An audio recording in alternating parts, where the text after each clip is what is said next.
I'm going to start here with Ralph Smart.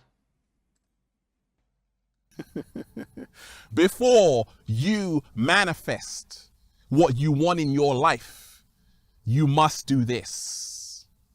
Raising the frequency, raising the vibration, peace. Infinite waters, diving deep once again. Beautiful deep divers, we are out here in the heart of nature, baby. There's no place I'd rather be than with the birds, bees, leaves, and trees. I'm just, woo, breathing in that good ass prana, baby. Take that good ass energy I'm sending you. Look, this video is for you. The universe doesn't care about what you want. Yes. Doesn't even care about what the cat down the road wants. The universe is mirroring back to you your own emotional state. Slow motion this side. The universe is mirroring back to you your own mental state. Okay, I need to pause here. There's a lot to unpack here. First of all, I'm going to start with the Vultology because he's got a little bit of a something with his lip, and it's usually in just one direction where he has this kind of yank to the side, but that yank is specific on his lip, and I don't know why that happens to him, but it seems to be something localized around his mouth, maybe something to do with nerve damage. And you can tell that because it's always in just one localized area, and it doesn't affect the rest of the mouth. But now, putting aside that one thing, I want to show you his handling Vultology, which is very strong. Starting here. Before you manifest. Remember, before you manifest, that's the coordinated movements. So the hits are very on beat. He's leading you with his words. Also, he's instructing you before you manifest. First of all, the fact that he's kind of guiding you to manifest and teaching you how is itself a kind of coaching effort. What you want in your life, you must do this. And telling you, you must do this. So in other words, he's instructing you, he's coaching you. Raising the frequency, raising the vibration. Raising the frequency, raising the vibration. Okay, let me put some of these in the motif. So coaching, manifesting potential in your life, raising frequency, raising the vibrations and energy. Peace. Infinite waters, diving deep once again. Beautiful deep divers, we are out here in the heart of nature, baby. There's no place I'd rather be than with the birds, bees, leaves, and trees. I'm just, woo, breathing in that good ass prana, baby. Take that good ass energy I'm sending you. Look. So he's going to talk more about these vibrations and this energy in a bit. So we saw the FE. Now also notice his eyes. He's got that elevated area here, the perceptual area is taut, and his upper eyelid is partially hooded. He has those hypnotic eyes to him. So we have a combination here of the hypnotic eyes and the warm, swelling, handling energy, where he's guiding you through his emotional affect. So in the way that we spoke about, we have those two components put together, right? So now we're kind of speculating, will the psychology of those two components combine together? And so let's continue. This video is for you. The universe doesn't care about what you want. Yes. The little and the yes, that's guiding you. That's guiding the audience. Doesn't even care about what the cat down the road wants. The universe is mirroring back to you your own emotional state. Slow motion this side. Okay, that's part of the handling right there. You saw the and then He's giving you a presentation. He's guiding you. It's very obvious, and he doesn't even hide it. He's actually utilizing it through his video in order to get his points across and to sink it home a little more. So he's saying the universe is mirroring back to you your own emotional state. So we're going to put here is, that's a very interesting idea, right? Like that idea would assume that somehow that your emotional state is connected to the universe, which is odd. You can't do that unless, in some sense, your consciousness is connected to the universe. And also, you can't do that unless there's a reciprocal relationship between your consciousness and your emotional state and the universe's manifestation, right? Where have we seen those ideas before? We scroll up a little bit here to the NIFEs, and we saw with Rupert Sheldrake, he says the universe is holistic and interconnected, right? And we saw in Tom Campbell how he says we are co-creators in this reality. Doesn't that seem similar to what Ralph Smart is saying when he says that the universe mirrors back to you your own emotional state? And it's a similar sentiment to how we walk around in our own matrix. So we're seeing convergent motifs here. Now, let's continue. The universe is mirroring back to you your own mental state. Okay, so we correctly deduced that emotional state and mental state are kind of together. It's your conscious state. The universe is a mirror. And when we talk of the law of attraction, which is actually the law of correspondence, going back to the 7 Hermetic principles. Okay, the law of attraction. So let me add that here. Now, there's something kind of karmic about the law of attraction, which kind of implies that what you put in is what you get out. And again, there's just this negotiative aspect to consciousness and the universe. It seems like the NIFEs that we saw had the same idea, that consciousness in some ways is connected to the universe as a holistic whole, and consciousness affects the universe, and the universe then affects your consciousness. Ralph Smart seems to be saying the same thing, except he's kind of using that as in order to teach you how to make the universe work in your favor. In other words, he's not weaponizing it, but he's mobilizing the philosophies that we saw with the NIFEs here. He's kind of mobilizing, implementing the philosophy that we saw with the NIFEs into a practice that you can leverage for your own personal life. The law of correspondence, as above, so below, as within, so without, how we feel internally. As above, so below, as within, so without. Basically saying that the shape, the form that one has internally is the shape and form the universe externally will take.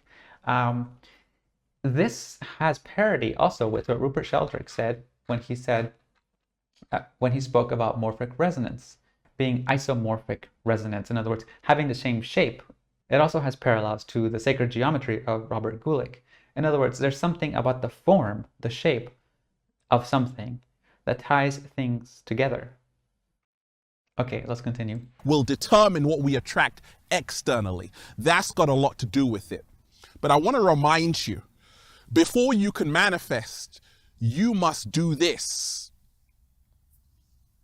Always take time to say thank you. Before you can manifest, you must do this. You must learn how to say thank you, not just when things are going your way, but also when things are not going your way. More life coaching, more advice, telling you how to live. And this is very hard for people to do. That is very accentuated, coordinated movements. To say thank you, even when the warm swelling movements, the parabolic arcs of the hands. Nothing is going the way you want it to. You must still have gratitude to say, actually, I woke up today. Actually, I can do a little samba, baby. Actually, it could be a lot worse. You see, the more you move into gratitude. Okay, so what do we make of this? I would say that based on what we saw here in the Motif Matrix, we essentially saw a perfect harmony of what we would expect to see if we flipped the NIFE on its head and gave it primarily a JE doing attitude, a JE mobilizing executive attitude, while keeping underneath that the psychology of NI, or what we saw with the NI leads, because he has this idea of there being a relation with consciousness and the universe, of there being a correspondence, a bidirectional correspondence between the two, and a kind of isomorphic interconnectedness between different things in reality that affect one another, that idea seems to be there as a support for the primary agenda of bettering oneself, of improving yourself as a person, of manifesting your own potential higher, which is similar to how we saw the TESI as using SI-based details and information in support of getting the win, getting the job done, being successful, as they like to do. So in both of these, we see the auxiliary process playing second fiddle to the primary process, as we would expect. But actually, I'm getting a little ahead of myself here because we've only seen one sample. So let me go down first to the next video here on the list, which is Drew Canoli. What if you could wake up every morning with unlimited energy? What if you could change your attitude every day so that better options started to show up for you of what you really wanted in life? What if you were in the office or your home and people looked up to you for inspiration? In this short video, my friend, I'm going to show you how I start my day with my 7-step morning ritual. You've been asking for it? Here it is. Drew, how you start your day is how you start the rest of your life. Okay, let me pause right here. First, I want to point out that how he's handling you. What if you could change your attitude? So look at the hand gestures. They have the parabolic arcs to them. Every day. So the eyes have that hypnotic quality to them. The raised perceptal area and the pretarsal areas are down, with some tautness to the side. That better options started to show up for you of what you really wanted in life. What if you were in the office or your home and people looked up to you for inspiration? In this short video, my friend. Now he says this a lot. In this short video, my friend. The my friend is something he adds. It's part of his thing. Just as Ralph Smart has certain things, certain habits he does on how to guide you.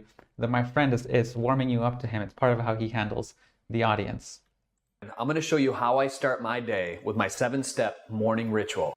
Now 7 steps, again, the steps thing is a very JE, very executive thinking, step by step, kind of a task list orientation. But he says a 7-step morning ritual. Now ritual is an interesting word. You won't see that much in the TE types. So a TE type might say 7 steps to success.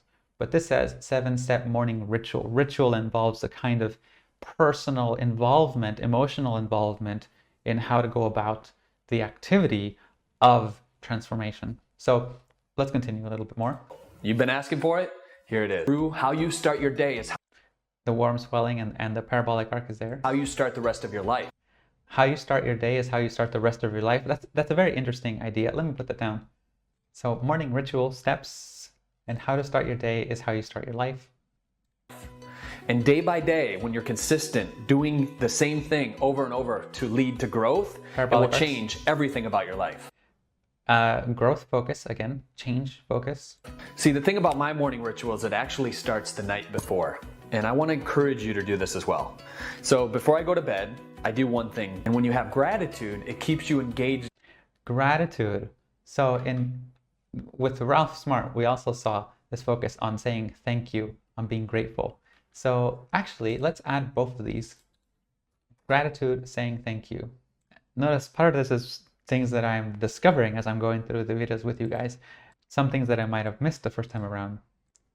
In the present moment. You're not living in the past. You're not living in the future. You're right here, right now. In the present moment, you're not living in the past, in the future, but right now. Okay. Being in the present moment. Where else have we heard that? We heard that from Eckhart Tolle. Focus on the isness of the present, and from Osho, living moment to moment. And what happens when you're right here, right now, is you start to show up for people. You start to understand, you start to hear them, not with your ears, but you hear them with your heart.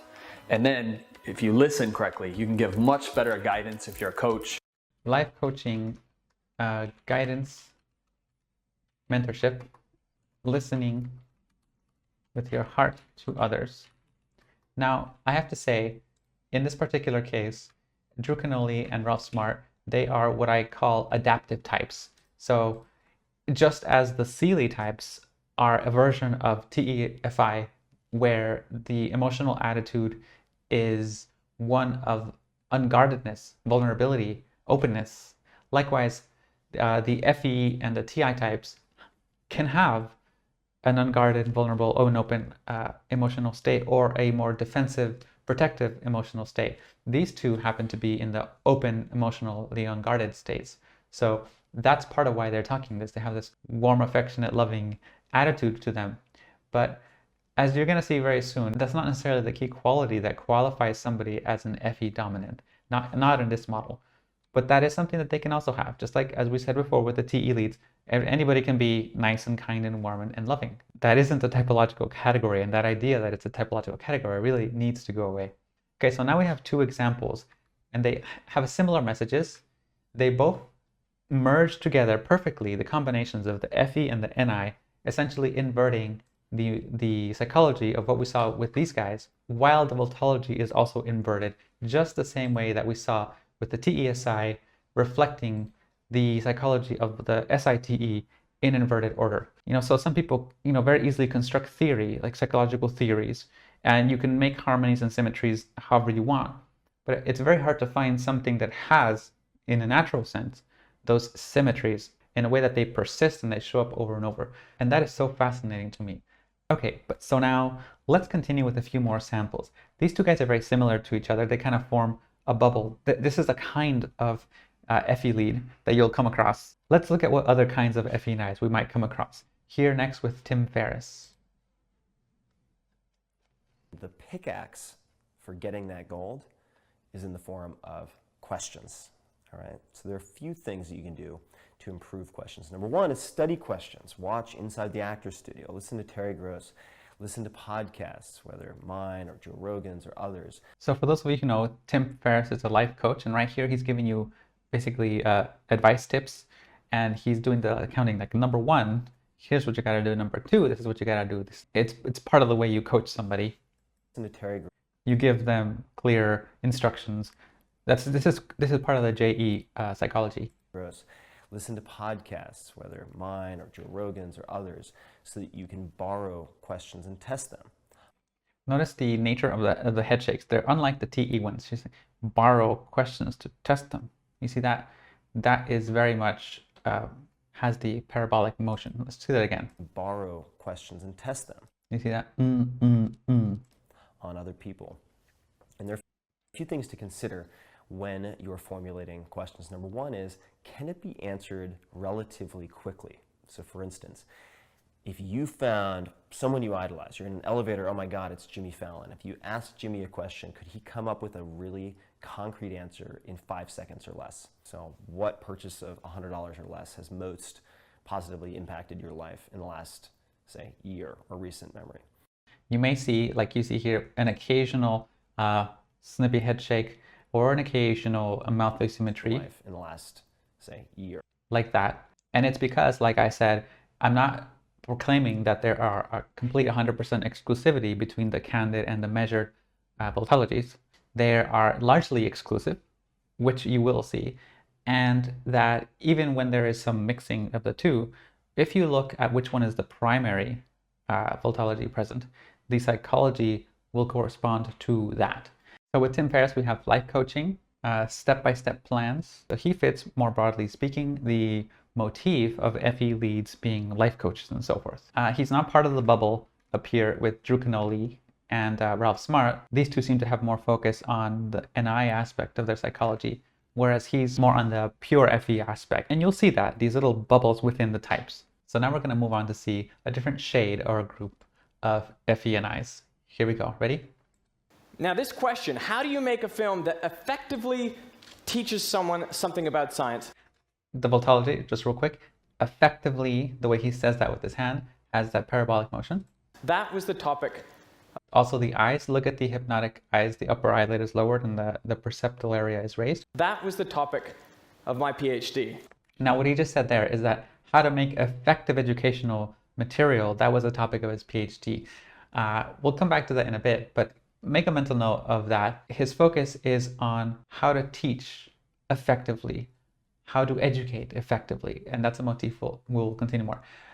So as we go through this video, it's going to cut, unfortunately, because these videos only show when he's on camera, but I really encourage you to watch the whole TED Talk to get a real sense of this sample. It's really worth it to watch it, but I'm going to summarize some of that for you here.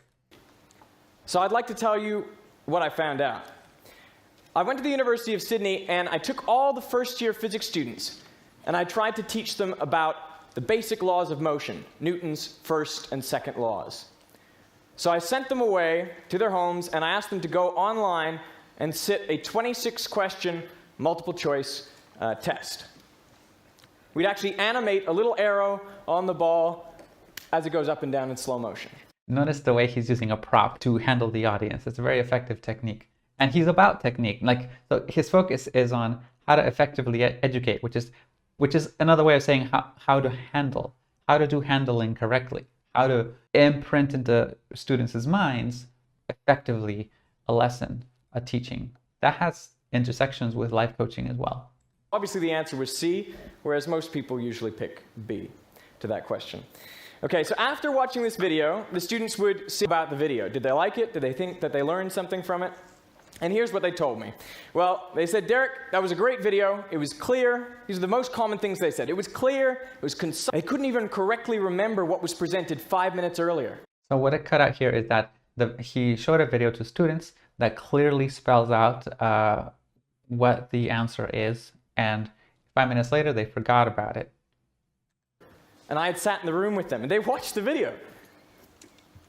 The thing is, in science, students don't know nothing about what we're trying to teach them. They actually know lots of things. The student thinks they already know it, and they don't really pay utmost attention. When I say students know lots of things, it means that they have preconceptions about things. Not really know, but they think they know. They don't realize that what's being presented differs from their prior knowledge, and they just get more confident in those things that they were thinking beforehand. So actually, a clear expository summary is worse than no instruction at all. Misconception on the ball. Notice as part of what he's interested in is human psychology, right? Without telling anyone it was a misconception. They had to work that out through the social interaction. Okay, so this was the very same setting that the other students watched the exposition video. What did the dialogue student say? Well, no one told me that it was clear. So he did two different groups. One group in which he added a clear video, another group in which he kind of confused the students or had to give them a struggle to figure something out. No one told me it was concise. No one said it was easy to understand. In fact, most of the time, they told me it was confusing. Maybe this backfired. So how'd they go on the post-test? Well, their scores nearly doubled. Well, after the video, I asked students. So even though they were more confused, the other group, by the process, they actually got better scores on the test. To rate their mental effort. How much mental effort did you expend while watching that video? Mental effort is something of a motif we'll come across more when it comes to FE users. So to me, there's a really important message there. Depending on how you present, you can change how your audience watches, and thereby how much they learn. And I'm now applying this. I've got a YouTube channel. It's called Veritasium. Yes, he does. I really recommend it. And you know, you always have to start with the misconceptions. Okay, I'll stop there. So tons to unpack here. So there's something I gotta say about Derek Miller. He is an FENI through and through, and yet his domain of choice is science education. Now, even though science is more of an impersonal discipline, typically speaking, there are FE leads within science, lots of them. But the way in which they approach science is in a different way than TE users do.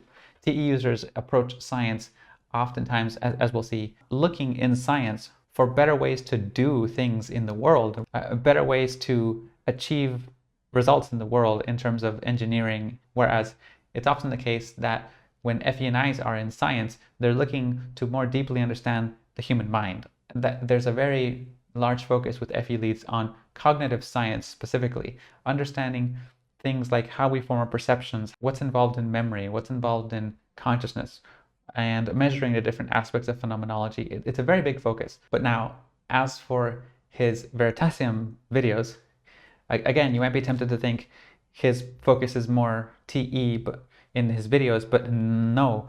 Most of what he does in every Veritasium video he does, even though his topic of choice is physics and math and so forth, the way he goes about all these videos and the psychology from which he approaches all his videos is very FE in nature. It is very much focused on the human experience, how humans approach truth, how we can better approach truth so that it ingrains itself into us.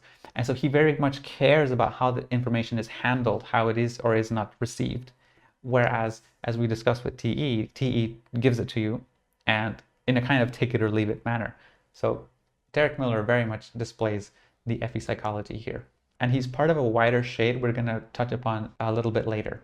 Now going down here, when I first made these threads, I also summarized the psychology of the FENIs, and I said they have a focus on maximizing well-being, mindset shifting, right? Changing your perception, changing your attitude, achieving full potential. So unlocking like the lion within you, the power, your potential. Also connecting with something beyond, as we saw it with Ralph Smart and also Drew Canoli. Teaching, education, Derek Miller also there, and Tim Ferriss, and nurturing connections between people, or just more generally, a focus on interpersonal human dynamics. But I gotta say something else. The samples we're looking at here, these are the unguarded versions of FE, those with more of a compassionate and vulnerable focus. So they have a more soft and friendly appearance when it comes to their emotional attitude. But that's not the only way that FE appears. And so other models get this wrong. So I want to show you how it is that FE can also be very yang. And I'm going to show you that with this group here, which are the directive FENIs. For 5 seconds in this life, you know, I know, and every one of your listeners know that being kind to humanity is the moral right thing to do. That it makes us feel good and the world feel good. Hurting, the Torah says Saul Berenson has on his desk, when he had a desk, he had on his desk a line from the Torah, Sanhedrin. Destroy one life and it's as though you destroy the entire world. There will always be people, as there have been in every single religion. Now notice he's shaking his head, right? And you might think that it's going really fast, and it is, but it's not a plateau movement, and it's not sassy. So the sassiness is when it varies, swerves up and down in kind of an 8 pattern. But look at his head shake. People, as there have been in every single religion. Don't mistake that for a TE gesture. That's actually an FE expression. He's really hammering in there with a kind of intention, and it's coordinated in how he comes across. Right, so now what he's talking about here is a moral responsibility. So let me add that here to the matrix. Destroy one life, and it's as though you destroy the entire world. The other part of that quote is save one life, and it's so that you save the entire world. And so this idea that we are all connected, and to kill one is to kill all of us. This is an idea that he's sharing. So let me add that here. So destroying one life is like destroying the entire world. But now notice something. Is that even though what he's saying is very morally just and very noble and ultimately kind, the way he's presenting himself is not necessarily nice and soft. It's actually aggressive, assertive. Look at his scowls. He's got these scowls right here that are very pushy. They're very angry expressions. And so you would think that he's, you know, a mean person or an aggressive person, but that would be wrong. It's more, he's being directive. This is what directive FE looks like. So in the interest of what is right and true and just, depending on the situation, FE can either be pushy, bossy, even militant, right? If it's for the greater good. Or it can be sweet, kind, smiley. Either modality is available to FE. So FEs are not all about baking pies. They can be very harsh if it's in the interest of some more ethical truth or some moral aim to achieve. If you don't include this as part of the human expressivity, then you're stuck in a very caricaturized, stereotypical language, unfortunately provided by other Jungian theories, in which nice, soft, and sweet and harmonious is FE, and that's all it could be. Of course not. Of course, there's free will and agency that people have, and if you have an inborn type, you can be either nice or not nice. Of course, there has to be both versions in the FE types, just as there's both versions in the TE types. And so here's a version of what it looks like when it's being aggressive. But we're going to see more because we need to have a pattern in our minds. Self is the problem, which is why Marxists tend to be people. The parabolic motions, you can see that.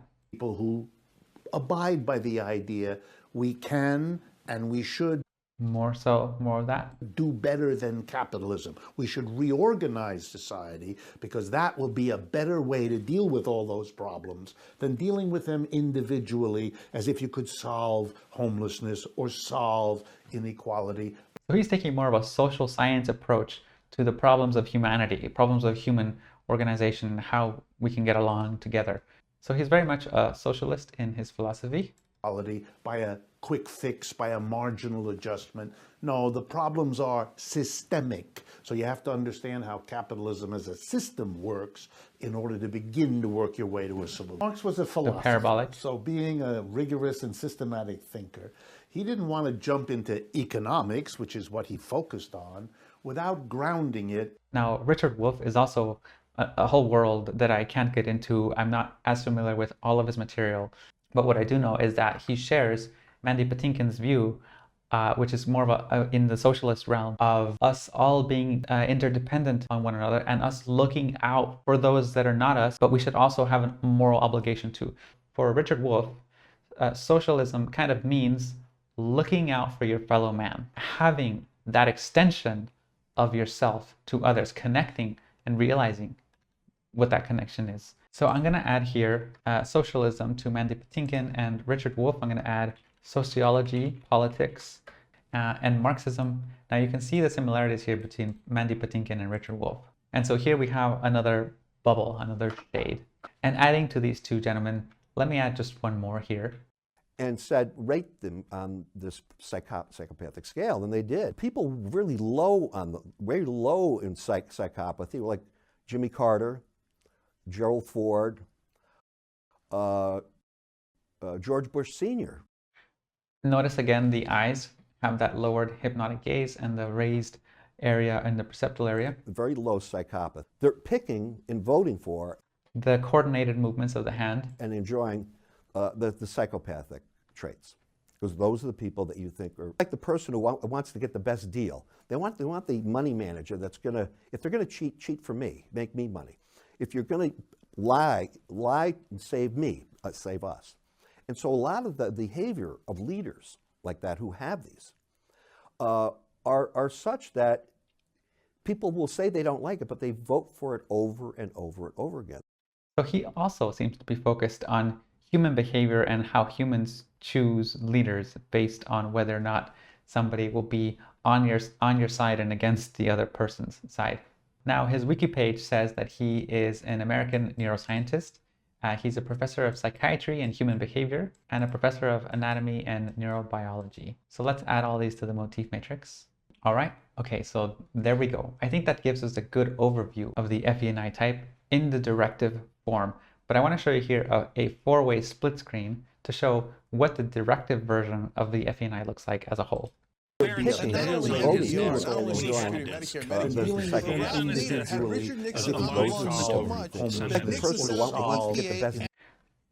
and that is the FeNi males, but it's not a complete view of the FeNi until we look at the female versions.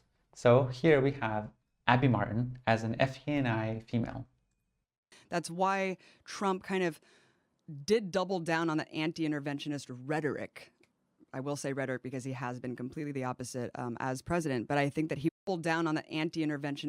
Look at the hands, look at the swells. Rhetoric. There's a coordination between the head nod and the hands, and there's also a parabolic motion to them. I will say rhetoric because he has been completely the opposite as president, but I think that he was playing into the fact that people are sick of the U.S. empire. Notice she's talking about politics again, as we see very much with the JE types in general. Military interventions around the world. I don't think they know. They seem to be, JE types are both focused on politics, but they have like different spins or different angles from which they approach it. As we said with, like, for example, the books that they write.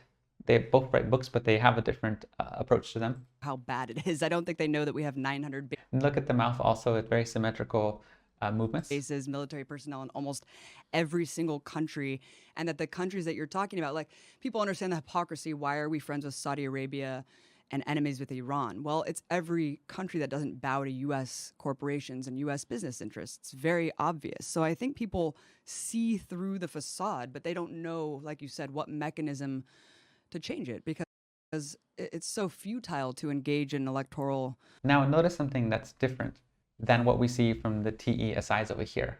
The FeNIs, when they talk about society, they're not spewing out to you numbers, facts, figures, and percentages. They're actually talking about more so the problems, the social problems, the perceptual problems, the misperception problems, the framing issues, the misframing issues involved in how the whole thing is handled. Whereas the TE and Is, of course, they also focus on that. But if there's a misconception, they'll just frame it as like, well, that's wrong. And here I'll tell you what's right. Well, here's how I think we can fix X and Y problem by doing this and this step in this order. And that's how TE thinks more so. Whereas FE is trying to handle people. In other words, the means by which FE aims to change the world is by changing people, which in turn change the world. And the way to change people is to mold their perceptions out of where they are into a better place, which takes some finesse, and it takes some persuasion, and it takes some compelling arguments. And all of that is part of how they approach things. And so the kind of dialogue you will see between them will be somewhat different, even though there's a lot of overlap between the two because of the fact they're both JE leads. So psychologically, Amy Martin is a journalist or a reporter, but she also is one of the leaders of what's called Project Censored, which is described here in Wikipedia as an American nonprofit media watchdog organization with a statement to educate students and the public about the importance of a truly free press for democratic self-governance. This phrase, educate students and the public, is my focus here because it is the same thing that we saw with Derek Mueller. Right, this focus on it matters what people think, it matters the perceptions that people have, and that's what we have to focus on, guiding people towards the right perceptions. That's the handling motif of FE. And so let's put that here on the motif matrix, educating students and the public. She also has a democracy focus and is a journalist / reporter. Okay, now hold her in your mind and let's go down to somebody else who's also a FeNI female, also having a directive attitude. This is Anna Kasparian. She's from a show called The Young Turks. Actually, everything in my career happened both by hard work and luck. And I think that a lot of people need to keep that in mind because there are certain opportunities that kind of come your way and you have to grab that opportunity and see if it leads to anything bigger, marketing whatsoever. And little by little, I kind of worked my way up. There you see in the hands. And eventually they gave me one segment on the show. That one segment turned into an hour on the show. And then all of a sudden I realized, okay, well, the types of topics I cover. Notice how similar she is to Abby Martin. Jimmy, say, why did you join RT? I'm like, because I had to tell this story. Are not really my favorite. I'm not really into celebrity gossip. And here we see her described as an American progressive political commentator, media host, university instructor, and journalist. So let's just add those. There we go. We see some degree of overlap between university instructor and educating students in the public, which is somewhat more specific to FE, being kind of a teacher. But of course, TE leads tend to also be professors by virtue of being JE leads. But there is a slightly bigger tilt with FE users being in positions of education because education is part of the handling that they do. Okay, so that completes the delta conductor types and the beta conductor types. And I'm going to stop here for now and continue in part 2, where we're going to address the remaining conductor types, which would be the alpha and the gamma types. Okay? All right, guys, see you around.